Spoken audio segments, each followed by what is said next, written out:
বিসমিল্লাহির রহমানির রহিম। আসসালামু আলাইকুম। আপনারা সবাই কেমন আছেন? আমি আলহামদুলিল্লাহ ভালো আছি। তো আজকে আপনাদের মাঝে নিয়েছি শীতের সবজি দিয়ে নিরামিষ তরকারি। এর জন্য আমি নিয়ে নিয়েছি এখানে শালগম, লাউ, মূলা, সিম, কাঁঠাল দানা, রসুন, আলু, ফুলকপি, পাতাকপি। কড়াইতে আমি তেল গরম করে নিয়েছি। এবার দিয়ে দেবো পেঁয়াজ। ফ্রিজে রাখা কয়েকটা মটরশুঁটি নিয়ে এসেছি। পেঁয়াজ আমার ভাজা হয়ে গেছে। আমি পেঁয়াজগুলোকে লাল লাল করবো না, জাস্ট একটু নরম করে ভেজে নেব। পেঁয়াজ ভাজা গেলে এবার দিয়ে দিলাম আদা রসুনের পেস্ট। আপনারা চাইলে নাও দিতে পারেন। এবার একে একে সব শুকনো মশলা দিয়ে দেব। অল্প করে হলুদের গুঁড়ো দিয়ে দিলাম, মরিচের গুঁড়ো, সামান্য ধনিয়া গুঁড়ো, আর দিয়ে দেবো পানি দিয়ে মশলাটা ভালো করে কষিয়ে নেব।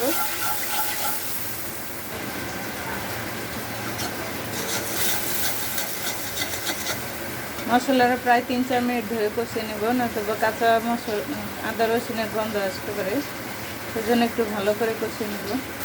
মশলা আমার কষানো হয়ে গেছে। যখন মশলা থেকে তেল ছেড়ে আসবে, এরপরে আমি আলু, কাঁঠালের বিচি ও অন্যান্য শক্ত সবজিগুলো, মূলা, শালগম, লাউ, যে সবজিগুলো একটু শক্ত বেশি, এই সবজিগুলো দিয়ে আমি নেড়ে চেড়ে কষিয়ে নেব।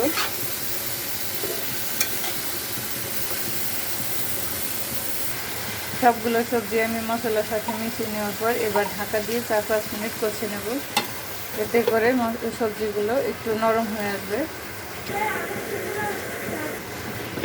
প্রায় 3-4 মিনিট পর ঢাকাটা উঠে খুলে নেব। দেখুন, মশলাটা ঢেকে দেওয়ার কারণে সবজি থেকে পানি ছেড়ে দিতে। এই পানিতেই আমি সবজিগুলো কষে নেব। এখানে আলাদা কোনো পানি আর অ্যাড করব না। এভাবে সবজিগুলো নেড়ে চেড়ে প্রায় অনেকক্ষণ ধরে কষে নেব, তাহলে সবজিগুলো অনেক নরম হয়ে আসবে। সবজি আমি প্রায় 3-4 মিনিট মশলার সাথে কষে নেওয়ার পর এই পর্যায়ে আমি লবণ অ্যাড করে দেব।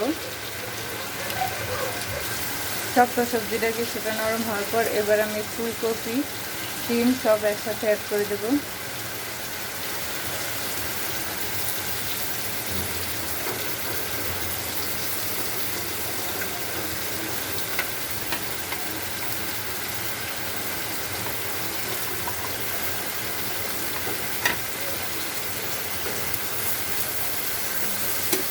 এবার সব একসাথে নেড়ে চেড়ে কষে নেব। সবগুলো সবজি আমি মশলার সাথে মিশিয়ে নিয়ে এবার ঢাকা দিয়ে রেখে দেব। এই সবজিগুলো অনেকটা নরম হওয়ার পর এবার আমি পাতাকপি অ্যাড করি। পাতাকপিগুলো দেওয়া হয়ে গেলে সরাসরি আমি ঢেকে দেব। পাতাকপি দিয়ে কিছুক্ষণ ঢেকে রাখার পরে এবার ঢাকাটা উঠে নেব।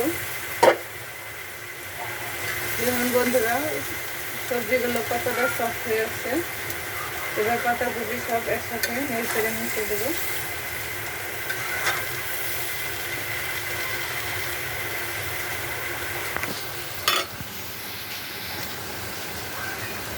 সব সবজি আমি মশলার সাথে মিশিয়ে দেওয়ার পর এবার আমি রসুনগুলো থেতো করে রেখেছিলাম, ওগুলো দিয়ে দিলাম। এবার ঢাকা রেখে দিয়ে আরও কিছুক্ষণ নরম করে নেব। এই সবজিটাতে আমি বেশি পানি দেব না, সেজন্য আমি ঢেকে রেখে রেখে সফট করে নিচ্ছি। ঢাকাটা উঠিয়ে দেখে নিচ্ছি। রসুন দেওয়ার পর সবজি থেকে একটা সুন্দর স্মেল বেরিয়ে আসছে। রসুন দেওয়ার পর সবজি থেকে অনেক সুন্দর একটা স্মেল বেরিয়ে আসছে, আর সবজিগুলো এই যে সফট হয়ে গেছে। এ পর্যায়ে আমি একদমই অল্প করে পানি অ্যাড করে দেব। আমি এই সবজিটা মাখা রাখবো, সেজন্য আমি একদমই অল্প করে পানি দিলাম।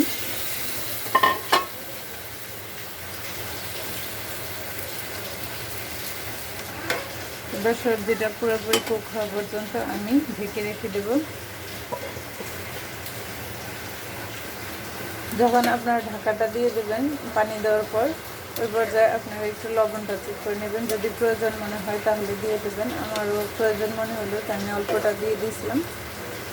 দেওয়ার পরে এবার নেড়ে চেড়ে সব মিশিয়ে দিচ্ছি। মিশিয়ে দিয়ে আমি ঢাকা দিয়ে রেখে দেবো। আর যদি কেউ আপনারা চান তাহলে এই পর্যায়ে আপনারা কাঁচামরিচ সেট করতে পারেন। আমাদের ঘরে কেউ কাঁচামরিচটা পছন্দ করে না, আমি বাদে, তো এই কারণে আমি কাঁচামরিচগুলো দেবো না।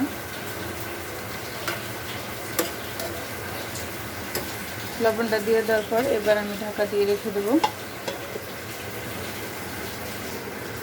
ঢাকাটা তুলে দেখে নেব কেমন হয়েছে। দেখুন বন্ধুরা, সবগুলো সবজি একদম নরম হয়ে গেছে আর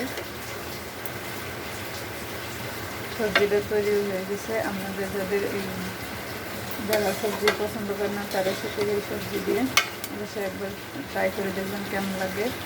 আর আমার চ্যানেলটিকে সাবস্ক্রাইব করে আমার পাশে থাকবেন, একটি লাইক দেবেন, শেয়ার করবেন, আর পাশে থাকা বেল বাটনটি অবশ্যই ক্লিক করে দেবেন। আমার সবজি তৈরি হয়ে গেছে, এবার আমি নামিয়ে নেব।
তৈরি হয়ে গেল আমার মজাদার স্বাদের নিরামিষ সবজি। আপনারা অবশ্যই একবার ট্রাই করে দেখবেন।